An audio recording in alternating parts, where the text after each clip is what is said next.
El video de ayer fue que es de locos, una historia de las enfermedades mentales. Ahí tengo gente muy enojada, tengo gente que cree que las enfermedades mentales son son un invento de la psiquiatría, de los malvados, perdón, de algunas organizaciones malévolas, maléficas y malignas, como la Liga de los Villanos de alguna de los universos DC o Warner o quien ustedes quieran, y son muy unos malvados que se inventaron las enfermedades mentales para torturarlos, sacarles dinero. Y hay personas que me han escrito que he dicho yo, mira, tú no sabes lo que estás diciendo, pero si estuviste internado igual también por ahí va parte del problema. Pero no ha tenido el éxito que yo esperaba. Las enfermedades mentales están muy de moda. La gente le gusta decir que es neurodivergente o neurodiversa o neurorara. No, yo no soy normal. Y todo el mundo dice, vas por TikTok o vas por Instagram, sobre todo la gente muy joven. No, yo soy autista. No, yo tengo este problema. Todos tenemos un problema mental horroroso. Y ay de mí, pobrecito de mí. No, mira, no hay nadie normal, pero hay un rango de la normalidad en la que más o menos nos desarrollamos todos. A mí más o menos me diagnosticaron como un Asperger de altamente funcional, por decir algo, ¿no? Soy Asperger marginal, tengo problemas de relaciones sociales, pero problemas que no me matan, ¿no? O sea, por ejemplo, no tengo de qué, cuando conozco gente y hay hacer charlas de esas intrascendentes, yo no sé hacerlas, ¿no? No sé hablar de tonterías con la gente, hablar de nada. Soy muy asocial, pero pues, eso no me ha impedido tener mis amigos y tener mis parejas y tener mis relaciones sociales más limitadas que otras personas, porque ni las quiero. En fin, que hay un rango de lo normal. Pero hay mucha gente que quiere que quede claro que ellos no son normales, ellos están dentro de la moda de la neurodiversidad y son modas que no forzosamente son malignas, pero porque estas son un poco tóxicas, porque es sentir que eres tan distinto a los demás que te tienen que tener o compasión o consideración o algo por el estilo. El mundo hace poco de eso, ¿no? Tienes que tener un problema real para que el mundo te tenga cierta consideración o compasión. Y estar buscando el aplauso y es que yo, que es un poco lo que se da también con las variaciones en los gustos, preferencias o identificaciones sexuales, ¿no? Oye, yo soy gay, furry. Los Terians ya desaparecieron, estuvieron una semana y se fueron como advertí que iba a ocurrir. Soy soy homosexual, fluido, furry. ¿Y a mí qué me importa? Eres buena persona, pateas perritos, no pateas perritos en la calle, te ganas tu dinero honradamente, tratas bien a los que están a tu alrededor. Eso es lo que me importa. Pero esa gente, no, yo y mis pronombres son tal y yo soy fascista. Y se ponen banderitas, soy gay, pero soy trans, pero soy esto, pero soy el otro. ¿A quién le importa? ¿A ti qué te importa lo que yo hago en mi cama y a mí qué me importa lo que tú haces en la tuya? Salvo que me quiera yo meter en la tuya o quiera que tú te metas en la mía, en cuyo caso tendríamos que negociarlo ampliamente.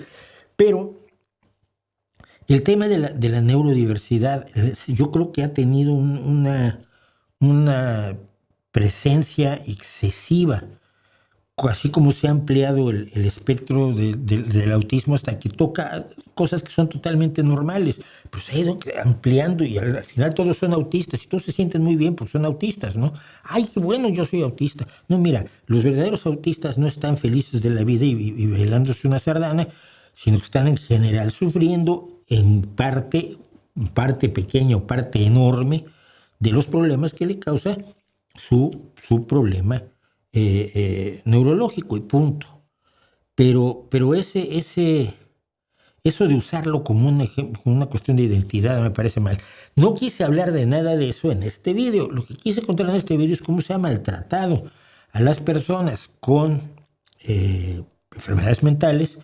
Primero porque se pensaba que estaban poseídos por demonios o que los dioses estaban enojados con ellos, entonces los habían trastornado, hasta las terapias bárbaras que se usaron en el siglo XVII, XVIII, XIX e incluso en el XX con las mejores intenciones del mundo. Hay dos señores que ganaron el premio Nobel por tratamientos para las enfermedades mentales que luego demostraron ser aterradoramente horrorosos. El brasileño, el portugués que ganó el premio Nobel por la lobotomía prefrontal y otro que lo ganó por los shocks de insulina.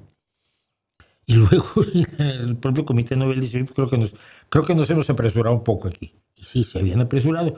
Nos preocupa mucho la enfermedad mental, nos preocupa mucho nuestra relación con la realidad y nos preocupa la relación de la realidad con otras personas. Pero no debería ser, o por lo menos deberíamos estar enterados de cuál ha sido la historia y por qué también sacar a los esquizofrénicos de los hospitales psiquiátricos y echarlos a la calle no es precisamente una buena idea.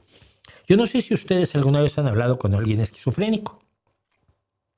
Alguien que padece esquizofrenia. Ahora lo correcto es decir, es una persona que padece esquizofrenia, no un esquizofrénico.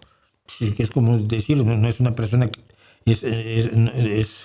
no es una persona, no es un miope, es una persona con miopía. No es un sordo, es una persona con sordera. Son estupidez, significa exactamente lo mismo. Pero bueno, yo he hablado con dos personas. Yo estaba estudiando psicología y nos llevaron a una institución psiquiátrica que hay o había en México, el Fray Bernardino de Sahagún, a conversar con pacientes. Y conversamos con una paciente que a mí me dejó muy, muy marcado porque me di cuenta de cómo hilaba la lógica de su ilógica, la lógica de su irracionalidad y de sus alucinaciones, de sus delirios, de sus ideaciones absolutamente fantasiosas, cómo luchaba por acomodarlas en una estructura que funcionara, ¿no?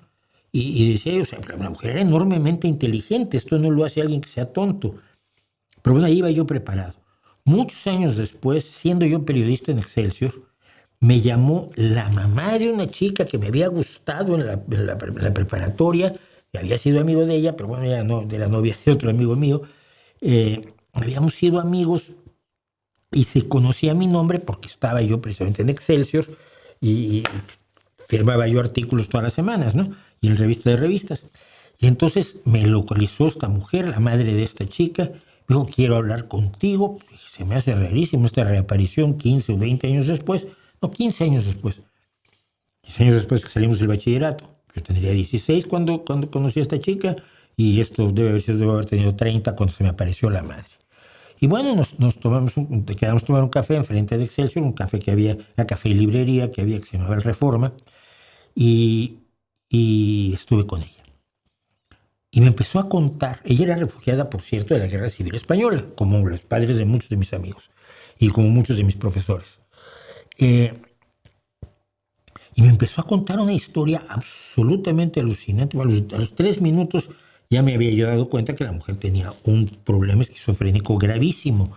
Tenía una esquizofrenia paranoide, según la cual sus vecinos se metían en su casa en la noche y, por ejemplo, sus gafas redondas se las habían hecho cuadradas y me enseñaba las gafas cuadradas como prueba de que le habían hecho cuadradas las gafas que unos días antes eran redondas. Y los mantones que había traído de España se los hacían como de tul, le hacían ligera el tejido y le movían las sillas y la querían matar, ¿no? Y yo decía, ¿yo qué hago con esta santa mujer? No tenía yo forma de hablar con familia de ella, no tenía yo idea ni siquiera de dónde había salido para darme mi teléfono, pero me contó una historia absolutamente aterradora. Yo estaba ahí sentado tomando un café con ella, paralizado, porque no sabes qué hacer, no sabes qué decir y no le puedes decir, ¿está usted segura de que esto está pasando? Porque cuando pones en duda el universo imaginario que se han creado, se sienten enormemente atacados y agredidos, y eso no tampoco lo debes de hacer, curiosamente. Entonces,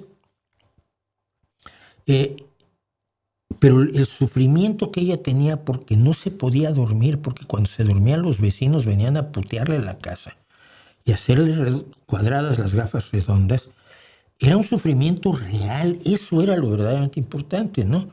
Y que alguien me diga, no, pues es que solo es diferente. No, no solo diferente. Es una persona que tiene un problema que le hace pasar unos malos ratos del carajo y que probablemente si estuviera tomando un antipsicótico no estaría padeciendo eso.